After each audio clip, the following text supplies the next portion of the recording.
So, good morning, everyone. Thank you so much for joining us today for the sixth episode or sixth volume of Celebrating Creativity. And I've been told that my Wi Fi is really bad today, as per usual. So, if you see me really frozen, I mean, just enjoy my frozen face. I think you should be able to hear the audio. Anyway, moving right along. So, just a quick introduction or reminder about what this event is about. So, each volume, basically, we have a variety of different presenters who share out how they like to celebrate the creativity of others, whether it's celebrating the creativity of their family or their students or their colleagues or their friends or their PLN on Twitter, and how they do that, whether it's like something that's physical or verbal or digital. I mean, everyone has their own way of celebrating the creativity of others. And so today we do have three amazing presenters here for you. And I will introduce the first one to you in a moment. But please enjoy. And if you have any questions or comments, please drop them in the chat. Okay, so first of all, I am going to bring up the amazing Rochelle. Here we go. Hello, Rochelle. What is it? Shaking of your head? Excuse me. No, the amazing. Yeah. Hello, Mel. It's good to see you. Hello there. So if you would like to share your screen, please let me know and I will pop it up here for you. I Okay. will. No stress. Yeah. I just was having a tech fail temporarily for whatever reason. And so you know how that goes. But It sounds at like any my life. rate, yeah. That's So, okay. all right. I will share it with you. Here we go. No problem. Pick the right actual window because you know how you have like a million of them. Well, you do. Yes. Well, yeah, I do. I do. Yeah, without Okay, a I'm doubt. going to bring you the screen up. Here we go. Okay, And and I'm it's going to remove there. myself and have No. fun. See you Oh, come soon. on. All Bye. right. So, yeah, there's lots of ways that I love to celebrate creativity in student work. And for years in teaching in my classroom, when I go back to when I first started teaching, I know as a student, I would often doodle. Good morning. I would often doodle in my notebook. And sometimes it was related to what the teacher was talking about, making symbols and things like that. But then I noticed that when I shifted to, I take fails all the time. Yes. When I shifted to being a teacher, I remember like I was teaching the way that I haven't taught. And so I would maybe give students notes because I was teaching French at the time and then I was teaching Spanish and now I teach STEAM and Spanish. And I can remember hearing myself as I walked around the room and I wanted students to take down some notes or conjugate some verbs. And I would see maybe that they were like doodling or they were copying, they were doodling and kind of distracted. And I remember now thinking back how I would say, can you please stop doodling or stop drawing or please like write down the notes. And so flash forward many, many years, which I'll end my little portion here with this, with the, how I realized this, but I learned about like sketchnoting and I've always been a fan of drawing and art. I don't have that much talent when it comes to drawing, but I found after attending a conference in Wisconsin, the Summer Spark, with Carrie Bauckham, who does sketchnoting. And I took a class, one of the sessions with her, and I just started to love to like draw. Then the other piece of it was walking through our school where the art room is, there's a display case and just passing by and seeing the student art. So all of these things started to come together and I was like, wow, I need to have my students do more creating in the classroom. And it doesn't always need to involve the technology. And a couple of years ago, probably maybe even about 8 years ago now, I don't know if you can see in the picture that's on the bottom, there is the image from the Batman movie of the Joker. And that stopped me in my tracks in the hall. And I saw that it was on display in the art case. And the student was not one that I had in class. And so I remember seeing him and I said, wow, like I saw what you created. That is amazing. And he really didn't think that much of it. He's like, it's not that good. It's terrible. And I said, no, it's really awesome. So that was in the fall of that school year. And on the senior's last day of school, again, I did not have the student in class, just knew him because we're a small school. He came, he stopped by my room. I was in the middle of teaching and he said, can I bother you for a minute? And I said, well, sure. And he gave me that picture. And I said, what are you giving me this for? And he said, well, you're the only person that really said anything about it. And I want you to have it. I said, you should keep it because this is really awesome. And I said, well, I'm going to keep it right here by my desk. I've since changed classrooms and it's still right there by my computer desk. And I said, if you ever want it back, you know where you can find it. So in these pictures, you can see a lot of different things. I love art that's created by students. I have students that draw on the board. I have students that create projects for things. if you could like zoom in, I have students who would draw pictures to display for the change of seasons. And I really like to just celebrate what they're doing and keep it on display in my room. I have work from students that is something they created in an art class, and they just didn't want to keep it. And they said, do you want this? Absolutely, because it just adds more to the room and the classroom space that I have. So they like to draw a lot of things on the board. And I'm sure anybody who's joining in can attest to that as well, giving students that chance to create. So those are just a couple of not technically related to my class examples, but just seeing the talent that other students have, whether or not they're the students in our classroom.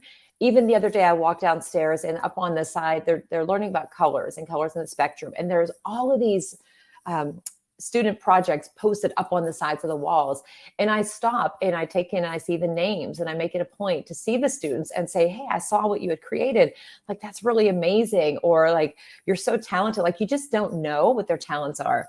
The other piece is that years ago, I was having students like all of us doing projects, and I was, at the time, thought I was doing project-based learning, but realized I wasn't. I was doing very linear projects. Like, this is how I want it. This is what it needs to look like. Okay, done, move on to the next thing.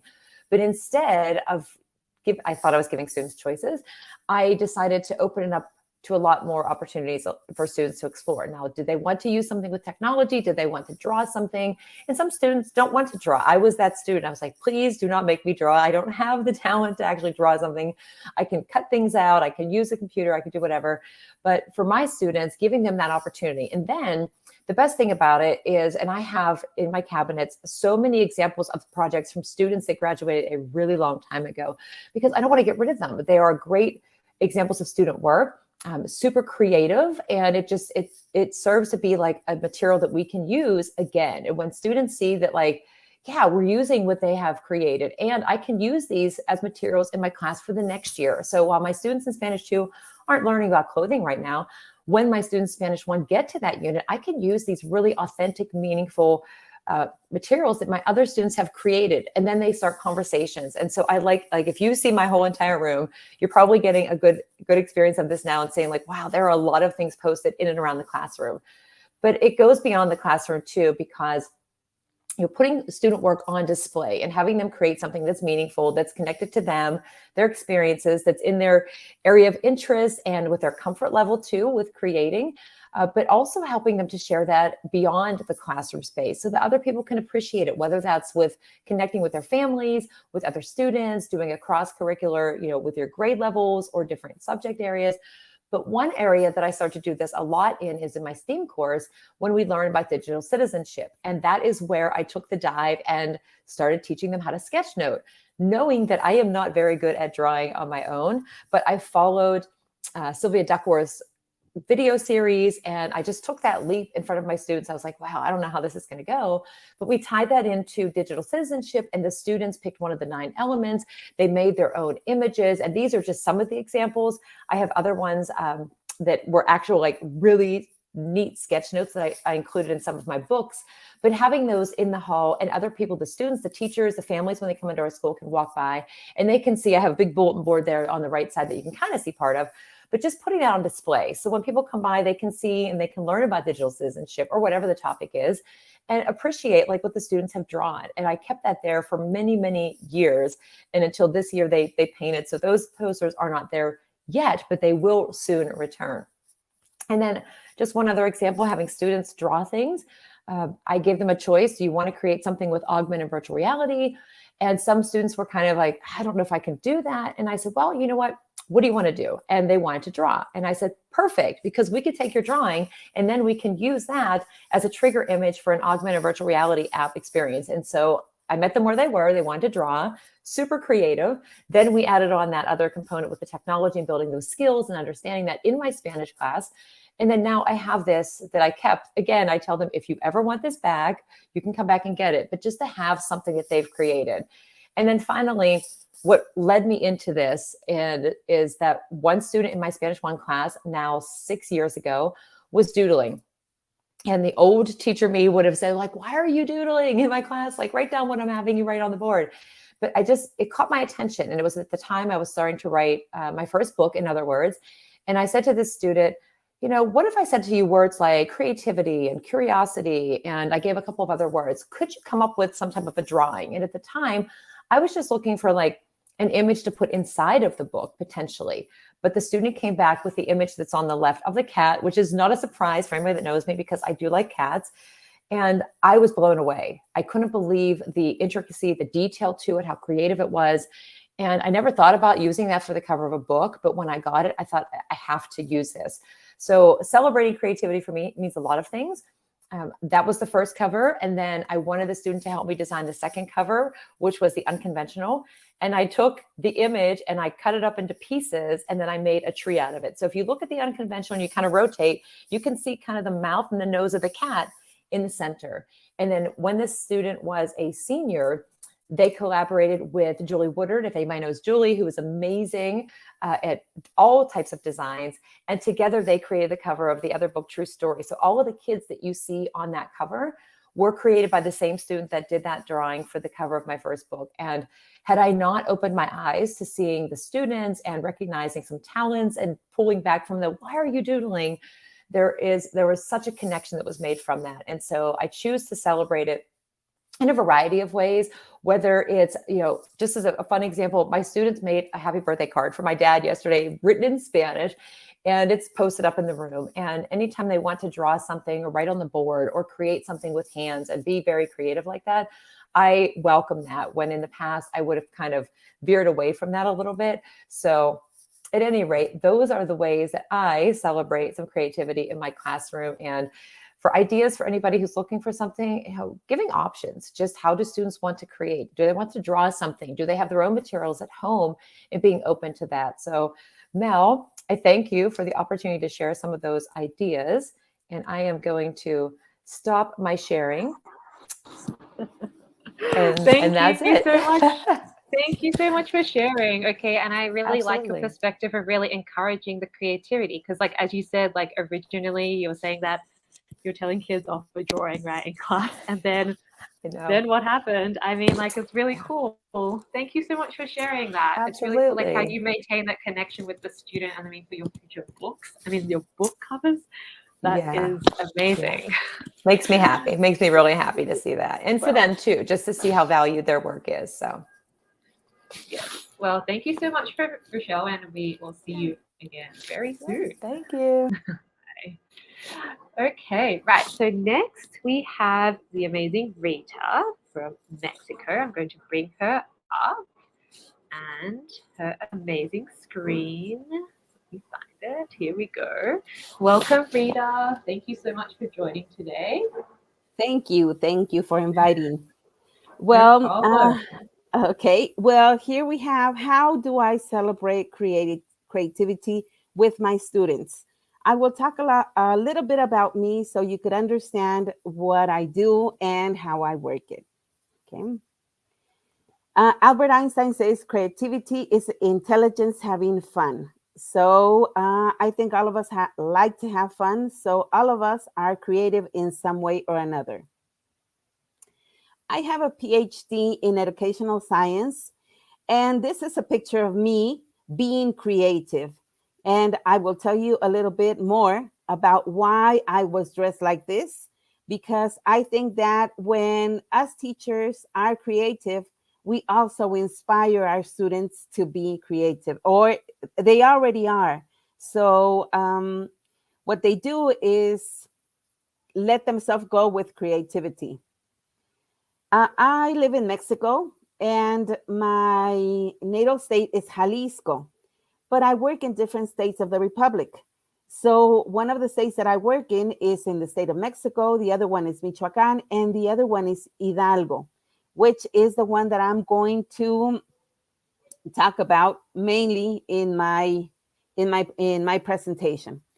The way that I celebrate creativity in my classes is, well, in every class, I always take them, especially because I travel. I take some candies, some special candies, typical candies from my state, from Jalisco, which sometimes some of them are kind of sad. They are feeling blue. So with the candies, with the sugar, Well, they feel better. I think they feel better. And if they don't eat candies, well, they take them to their children. Why to their children? Because I work with adults. Yes, I really don't work with young children, with children, with teenagers. I work mainly with adults. I work in the areas of the post grades. I work with master degrees. Sometimes I work with bachelor careers, but mainly I work with teachers that are studying their masters or their doctor degrees. And what else do I give them? I take them maybe some toys. You could call them toys, you could call them games, but that have to do with my class. Yes, mainly what you could see number 2, where there is some little squares, some little balls, and what I take them, I always take them at the beginning of a class so that we could start connecting with our subject and our class, and make them forget about all the problems that they have during the day, all the problems that they've been having with their family, with their students, with their class, with their own teachers. Yes. Number 3, as you can see, I am in a field. I have also celebrate creativity, taking them outside, not always being inside the classroom. This is one of the last pictures because unfortunately, right now I'm not traveling. I finished my last class in August. So this is the last one that I took, which was 1 year ago exactly. Yes, as you could see, this is a field of flowers, especially for this time of the year. Here in Mexico, we celebrate the Day of the Deaf on November the 2nd. So these types of flowers are the ones that are used especially to take to our dead ones, our lovely dead ones. And number 4, you can see a tree filled with hearts. That was a special gift that I gave them. I gave one special class, and I will tell you further on why I gave them that prize. Okay, this is part of my edutainable material that I take mainly day to day by my classes. Yes, my classes are mainly on the weekends, and I see each group one weekend per month. As I told you, right now I'm not working with them, but I'm still working with adults, but in the training area, which is a little bit, I don't have so much time to do all these activities, which I miss a lot. But this is part of the material that I take every day to my class, which the ones that I begin with.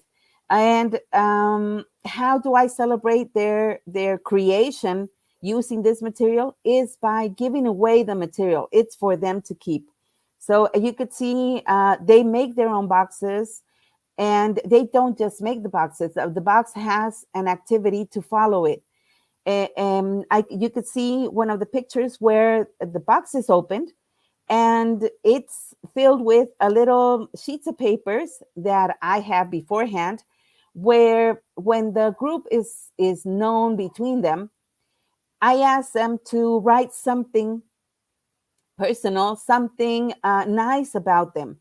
Yes, something that maybe we don't realize or we need to know that people have already noticed in us. So that is an activity that I use for one of the classes, especially when it's psychology. And for them, especially when they know each other. If they don't know each other, then I change the activity. I can't ask them to write something nice about them when they don't know each other.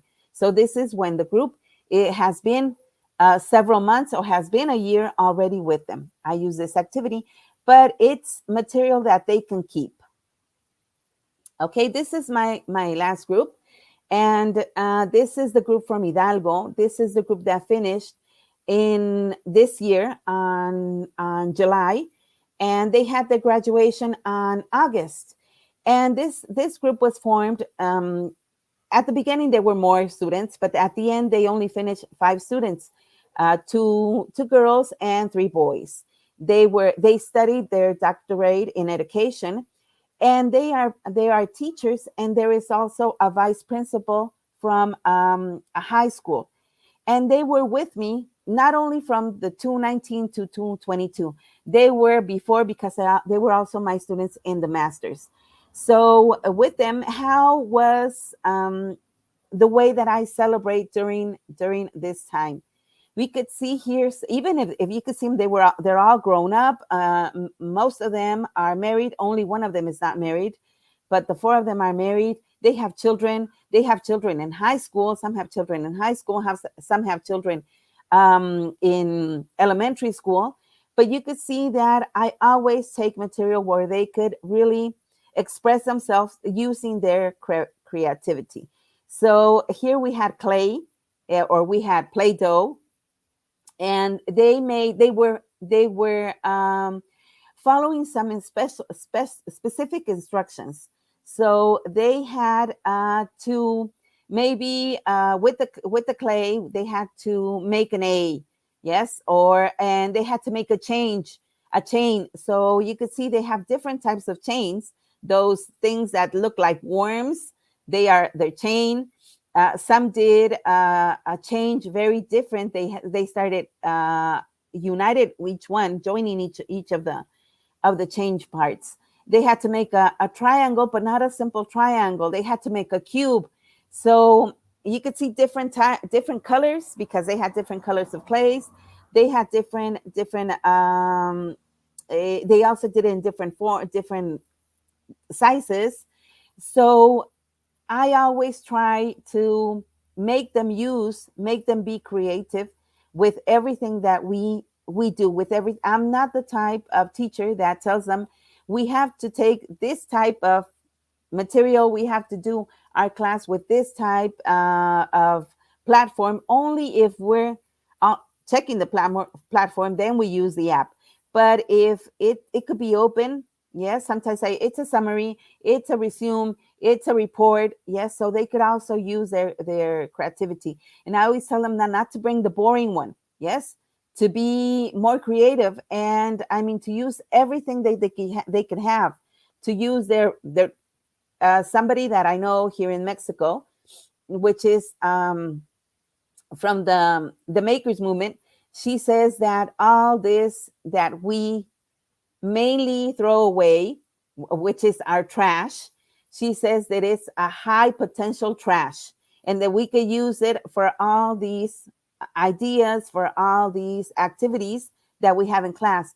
So here you can see that even though I'm working with adults, it doesn't mean that I have to be it has to be a boring class. It could be very fun, very creative. Here you can see they're joining all these pieces from the cube and from that little ball. That's a Chinese ball. And I use that material, that activity at the beginning of a class where we were talking about the students, how they are different. And so each of the cubes had the same kind of piece. They had the same amount of pieces to join and to make the cube or the circle, but each one had different colors. So I said it's the same. We have maybe the same structure of our students. Maybe we could see boy, girl, yes, or the other gender, but at the end they're the same. Yes, they're the same, but they have different parts and they are different, even from thinking, yes, from acting, from feeling.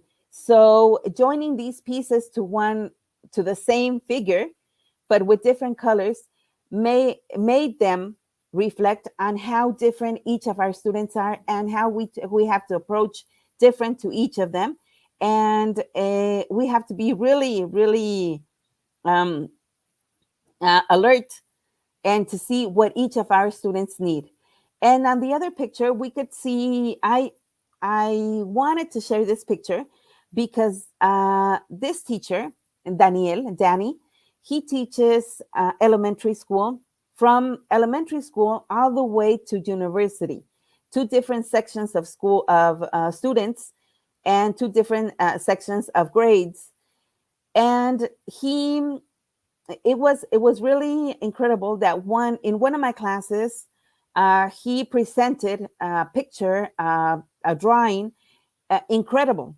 And we all said that it was really nice. And we started asking him how he did it. As we could see, he made with a laptop, with an old laptop, just the skeleton of the laptop, he presented a topic. Yes. And he was telling us, and if you push the enter button, it brings you to something else. And he opened, because it was really open, he opened every piece of this laptop. He used it to present a specific topic, which was very creative. And as I was telling you, he, in one of my classes, when he presented one of these activities, we said it was very, very creative. And he said that it was the first time from a long time ago that somebody said that he was creative. Because when he was in elementary school, he can't forget that day. When we say something bad about somebody, when we tell our students something bad, it is very impressive for them. And he said that he presented a drawing for this class, and the teacher started laughing.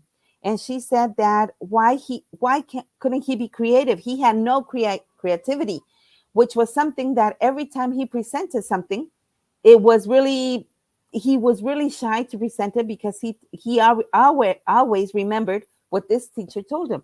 So I said, no, so he teaches dance.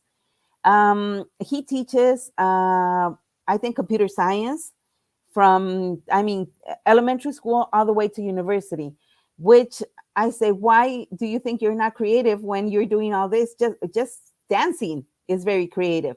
So I wanted to present them, particularly what they're doing in their classes. Well, if you remember, the picture I showed you about me has a very particular style of dressing. Yes, it's a costume. It's a costume because with this group, in one of my classes, one of the classes for the doctorate degree is the study of education and the social movement. And well, when we saw that subject in particular, I asked them to choose a character, an educational character in Mexico that meant a lot to the history of education in Mexico. So each of them chose a particular character.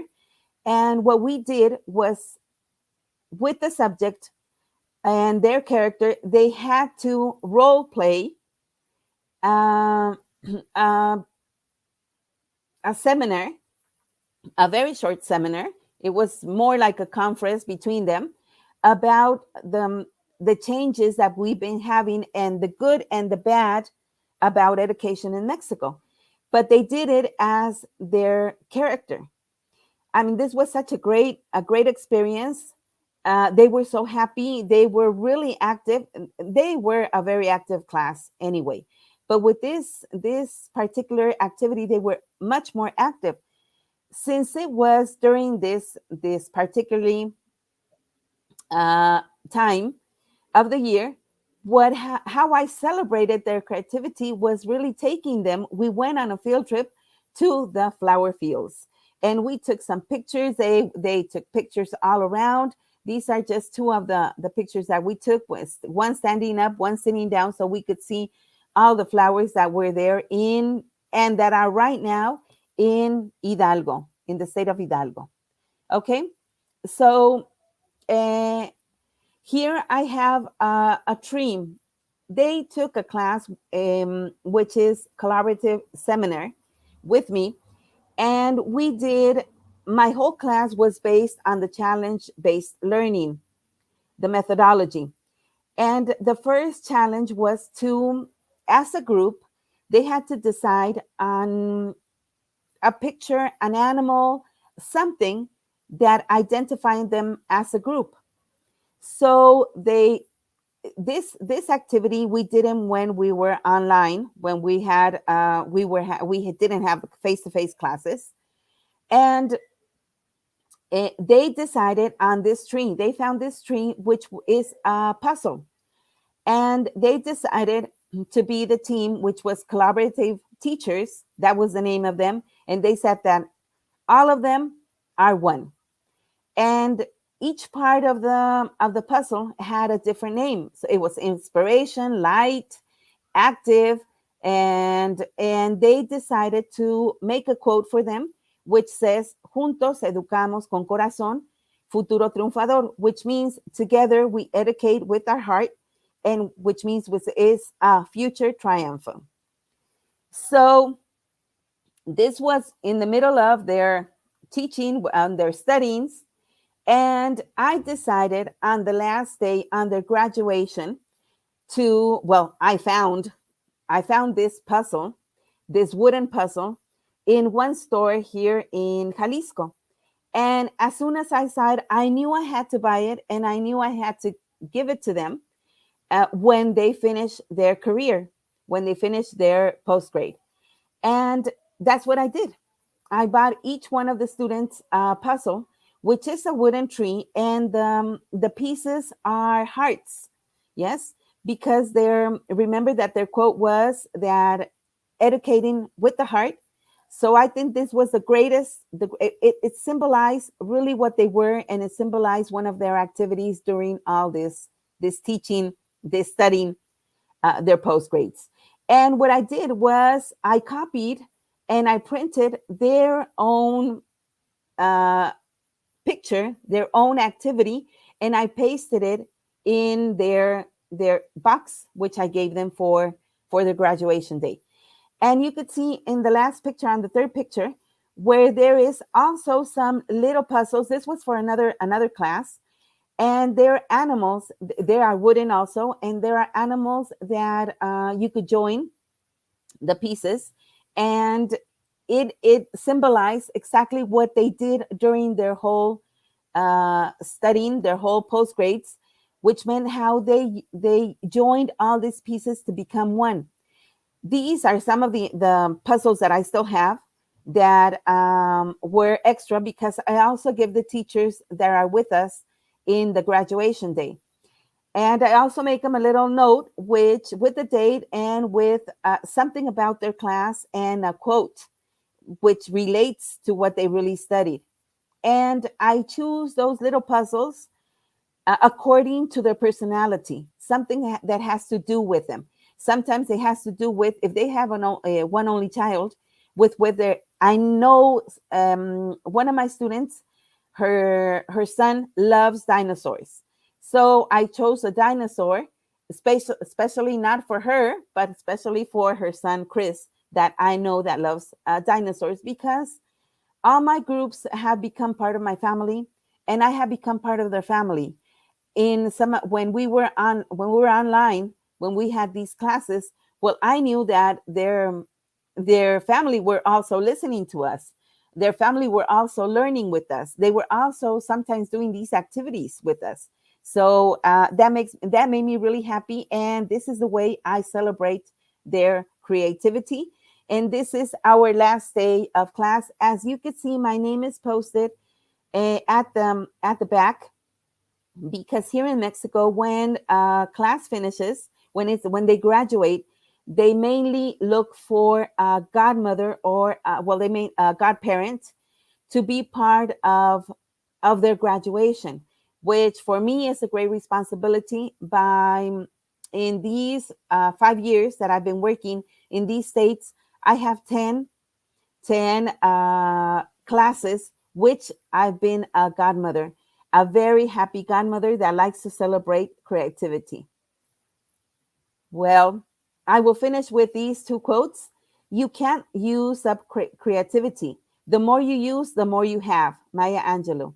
And being creativity is not a hobby, it's a way of life.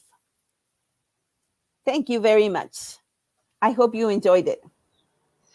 Thank you so much, Rita. There was a wealth of information there. And I think we saw that, it's really important, like the words that we use, right, to help celebrate and encourage students. And I think what you explained there about how you really validated a student's creativity, which was like basically the best way to celebrate him, because before that, no one actually did celebrate the way that he was creating. So I'm guessing the students really do appreciate that. So thank you so much for sharing. Really appreciate what you did today. Thank you for inviting. Thank you very much. Okay, we'll see you again very soon, Rita.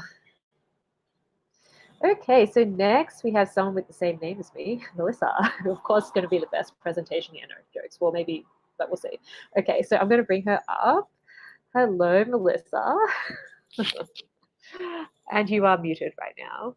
Yes, you're muted. No one can hear you. Team on mute is Here we what go. what I constantly live on. I said, yes, we have the best name. My mom said that it means honeybee. So I guess we like to Yes, be a that is busybody. it.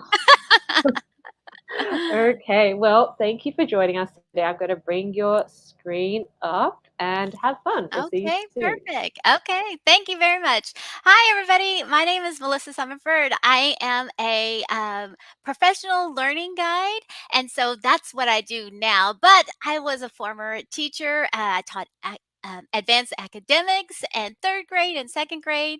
I taught in a district for 16 years, and I absolutely loved it. I actually started off as a paraprofessional, and then I realized how much I wanted to be a teacher. Started off a little bit later in my life, but had some kids throughout my college degrees, and here I am today. I thought I was going to be a third grade teacher forever, but then when you get those visits from your principal, where do you see yourself in 10 years? And I was like, I'm going to be a third grade teacher. But then my principal inspired me to keep moving forward. She's like, don't you want to make a bigger difference? I was like, sure. And it led me to where I am here today. So I'm excited to share with you some of the things that I did in my classroom, how I celebrated creativity with my students. You can actually access this website. So I started putting a collection of things that I did in my classroom. So if you go to melissa.tools, you will get access to this website where I have all of the resources and some of the things that I did in my classroom. But I really want to showcase my STEM ideas that I did in my classroom. So I'm going to go ahead and start with that. Once this pulls up, this is where I've curated a collection of things that I've done with my students.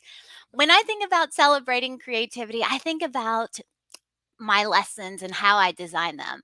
I always like to think of like, how is this going to promote creativity in my classroom? What is this going to showcase for my students? So these are some of the things that I'm going to pull up for you. So when I think about this, I always started with my students and talking about the engineering design process and how they would go on with starting this. I led an advanced academics class where we had different projects that we worked with students throughout. It was a GT pullout program.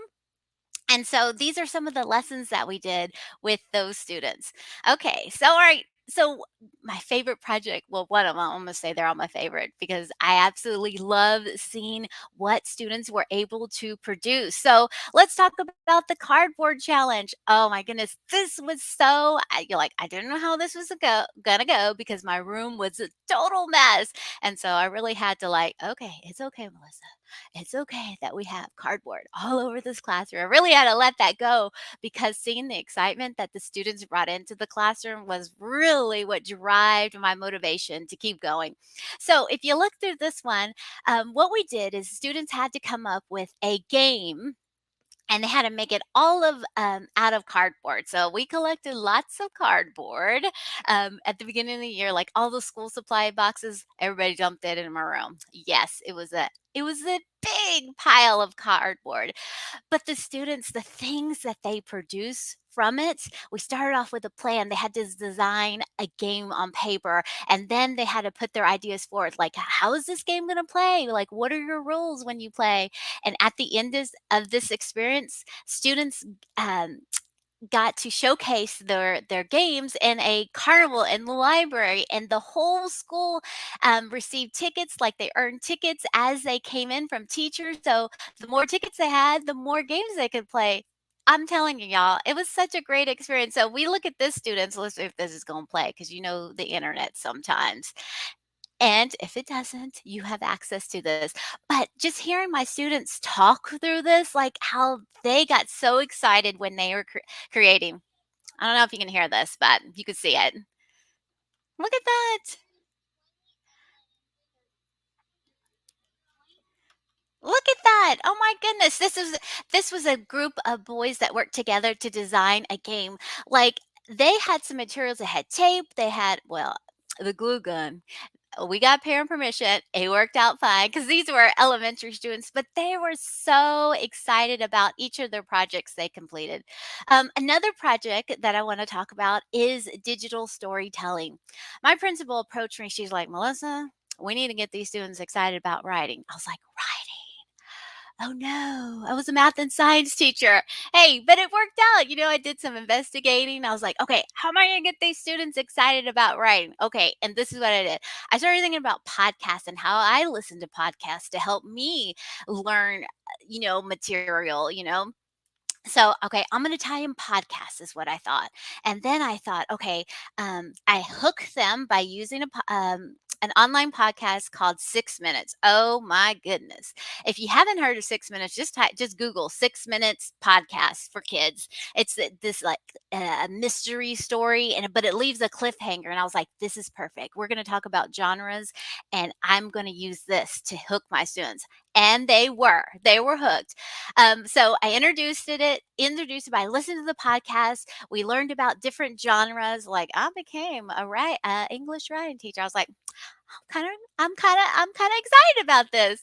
And so my students picked their genre that they wanted to do. We wrote a script.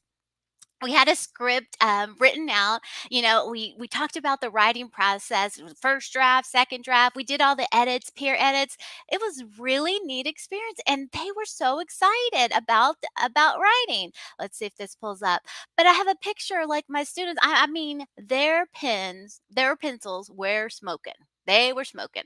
So then I thought, okay, as we're going to do this, how am I going to showcase this for my students?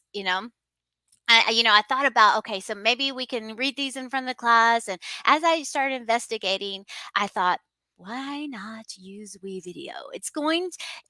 We'll put them in there, and I'll use my account, and my students I'll get parent permission, and I can place all of their stories online, and they can leave a cliffhanger. I'm telling you, like, since I did that, look, this is one of the girls right here. I hope you can hear this as it comes in.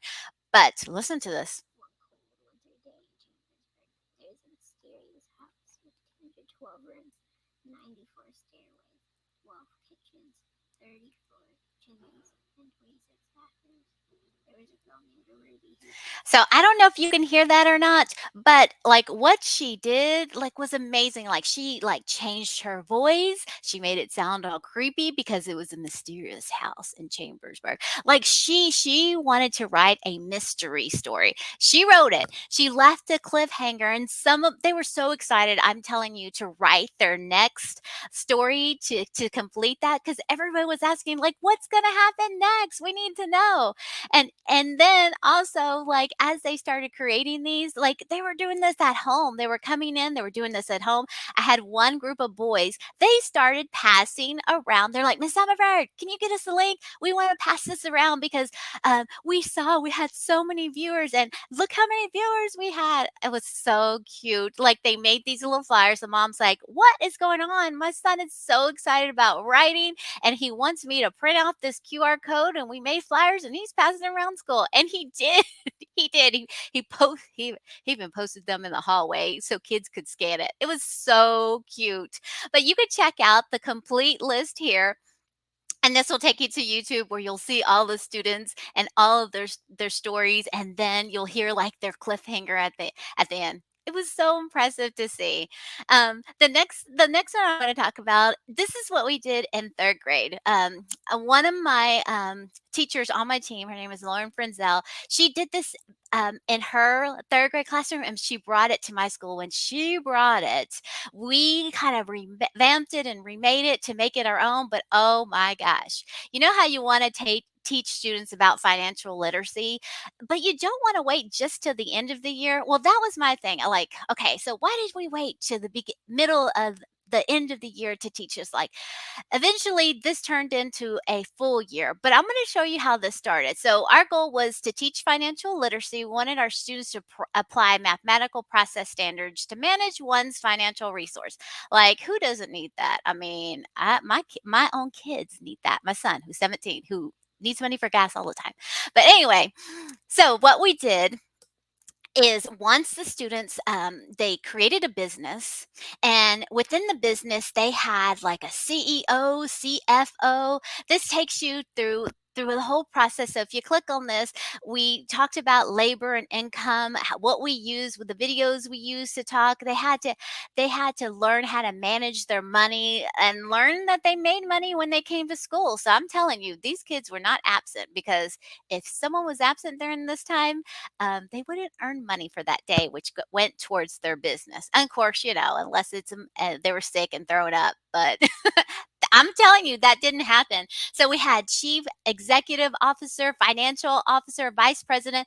They had to apply to me and tell me why they should be these positions. And so once they applied, I went through, looked at the applications, and then found the right person for their job. So here's their job board. It tells you what their responsibility is, their application, and then they had to turn it in. So they got a lot of real world experience. But let me show you where the creativity part comes in. Okay. All right. So let's look at this. At the end, when they developed their project, they had they had to come up with a product they were going to sell on market day.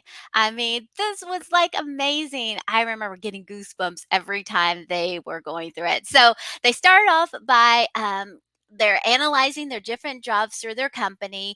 I even put together KidBlog. I don't know if it's still around, but KidBlog had this amazing site where I could put in an online design school, because one of the jobs was like the designer. So if they didn't have an idea of what they wanted their project to be, they can go and attend the online design school. Of course, they had to pay for it. That was one of the purchases. So throughout this whole thing, they had to pay for things, pay for materials. I got a lot of stuff donated by parents. It was amazing. So they had to track their ledger. The CFO was responsible for tracking the ledger each day, how much money they had coming in, how much money they had coming out. They were responsible for that part as well. Advertisement. There was an advertisement teams. They had to create their billboard. How are they going to display this? Talk with your team about how should our product be displayed on market day. So each one had a job. So if you look at the products, look at some of those things, look at the creativity in these students. Like, these kids were coming in. If they brought things for home, we had to go online, figure out what was the price if they had bought it, because since they paid for it. So that money had to come out of their ledger. So they had to make sure they had the money in there.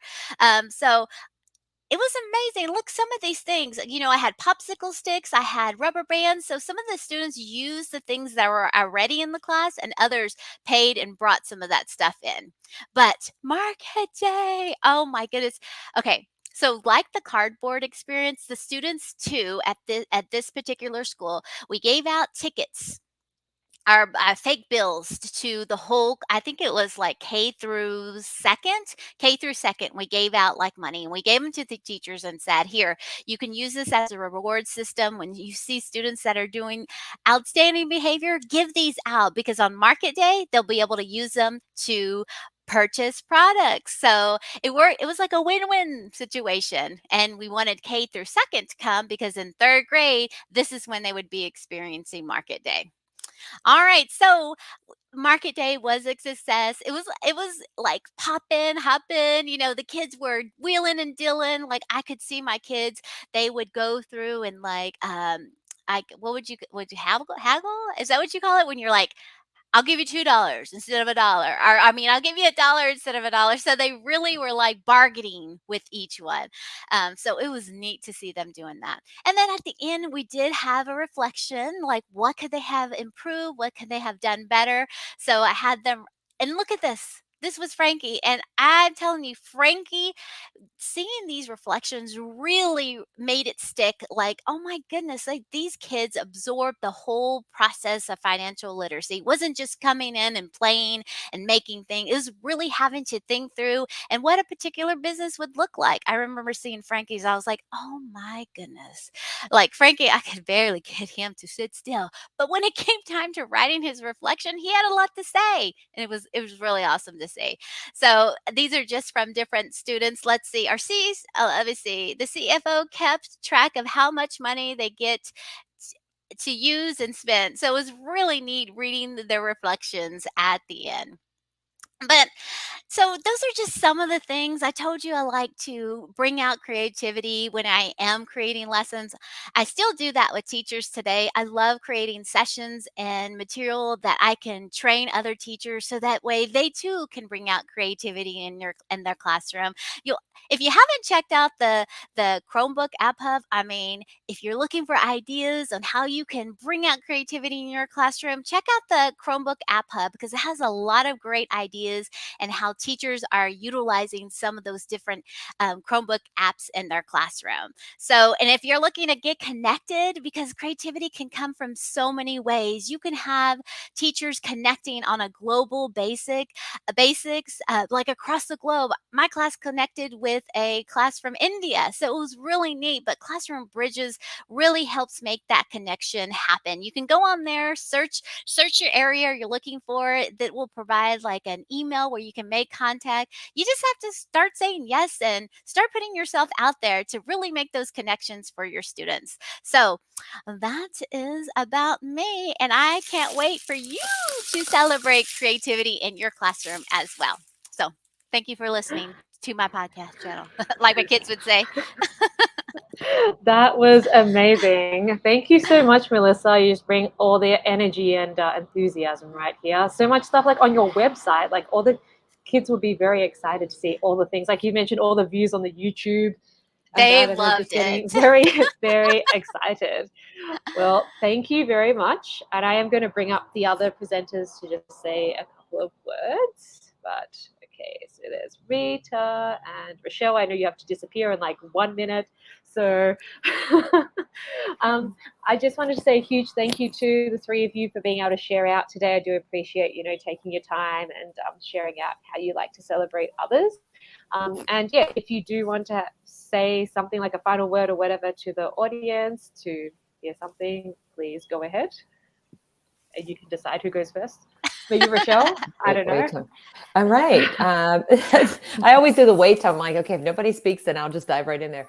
But no, it's just awesome to see all the different ideas. And I think that the biggest takeaway is like creativity doesn't look the same. There's not one way to go about doing it. We don't have to have all the answers as teachers, because normally, like, that's, I think, the thing that's kind of scary sometimes. It's like, well, I don't know how to give my students choices to be creative. Well, you don't really have to. You just say, okay, here's what we're working on. This is what you need to apply and learn. Go figure out how you're going to do that. And then we learn from that too. So I just think in my own classroom, like I've had students come in with something that was not on my list of things. And I'm like, oh, I did not think about that. Like even yesterday, they did something that was super creative. It was way better than my idea. I'm like, all right. And then later on in the class, I went, we're going to do this. And they said, that's really creative. I go, totally not my idea. So I enjoyed listening to both of you and sharing your ideas and seeing what your students are doing too. So thanks. Yes, thank you. Yes. I learned so much just from hearing like others share too, Rita, like some of the things you did with your classroom, like that inspires me to try those with the teachers I work with as well. And it doesn't have to be, Rachel, thank you for sharing. It doesn't have to be all technology based. Like you can use some things that you have in your classroom. So, and sometimes it's just great just to blend the learning in your classroom and not be afraid to fail, even if you stumble on words. Or stumble. And even if kids stumble on words as well, it's nice for them to see you do that because they learn that it's okay. Exactly. Yes. Well, thank you. I learned a lot from you too. And I hope that some of my ideas could be inspiring to somebody else. I always tell since I work with teachers, I always tell them that we have to try and be creative, even though we sometimes are funny, we sometimes fall, we sometimes, they say that to be creative doesn't have to be to do something new. We could copy something from somebody else, but make it ours. Yes, that is part of creativity. So I always try to inspire them. I always try to do the same things that they do. As a teacher, I tell the teachers that first we have to practice and then we have to do it. We have to build that self-confidence in the students. We have to build that confidence so that they could also try to be creative. Sometimes they don't want to do it because people make fun of them. And no problem. I mean, if they make fun of you, well, that means that they like something about it. So go ahead, right? And so don't stop being creative. Yes, thank you very much, and I learned a lot. Okay, well, thank you all again. And if anyone wants to connect with you guys, I mean, I put your Twitter handles here. They're also, most of them are next to your name anyway. But just in case someone needs to take a screenshot or you're watching the replay, like, how do I connect with these amazing people? Please go ahead and do that, because they can continue to inspire you, I'm sure, to do more creative things in your classroom and how to celebrate others. And just a quick plug for the next couple of sessions. So we have our next session in another month at the end of November. We have 5 amazing presenters and some people presenting in January and February. And if you're someone that's like, ooh, I have something that I would like to share about how I like to celebrate the creativity of others, please reach out to me, and I can definitely include you in one of the future sessions. Okay, it's all about sharing. Sharing is caring. Really like everyone today and your ideas. Thank you so much. And yeah, we will see you next time. Okay, so bye. Bye. Yeah. Thank Bye. you. Thank you.